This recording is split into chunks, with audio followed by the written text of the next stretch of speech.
அனைவருக்கும் வணக்கம். நான் உங்கள் தோழி. இன்று நம் காணும் பதிவு சமையல். இன்று ஒரு ருசியான சூப்பரான சிக்கன் சுக்கா தான் பார்க்க போகின்றோம். வாங்க. ஒரு பேனில் 2 டேபிள் ஸ்பூன் எண்ணெய் விட்டு ஸ்லோ ஃப்ளேமில் வைத்து நறுக்கிய வெங்காயம் 4 சேர்த்து வதக்கிக்குங்க. தனியாக எடுத்து வைத்து 1/2 கிலோ சிக்கன் கழுவி 1 டீஸ்பூன் மிளகாத்தூள், 2 டீஸ்பூன் தனியாத்தூள், கரம் மசாலா 1/2 டீஸ்பூன் சேர்த்துக்குங்க. வறுத்த வெங்காயத்தையும் சேர்த்து இஞ்சி பூண்டு பேஸ்ட்டு 2 டீஸ்பூன் சேர்த்து தேவைக்கு உப்பு, மஞ்சத்தூள் 1/2 டீஸ்பூன், தயிர் 1/2 கப்பு சேர்த்துக்குங்க. கஸ்தூரி மேத்தி 1 டீஸ்பூன், 1 டேபிள் ஸ்பூன் நெய்யை விட்டு கிளறி 1 மணி நேரம் ஊற வைத்து விடுங்க.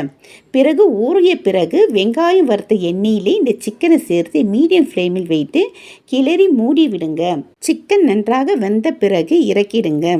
இந்த சிக்கன் தோசைக்கு, வெரைட்டி ரைஸுக்கு, ரசத்துக்கும், கிள்ளி போட்ட சாம்பாருக்கும் ரொம்ப பொருத்தமாக இருக்கும். இந்த சுவை உங்கள் நாக்கை விட்டு அகலாது. இன்றை சேர்ந்து உங்கள் குடும்பத்தினர்களுக்கு தாருங்கள். பாராட்டுகள் பெறுங்கள். நன்றி.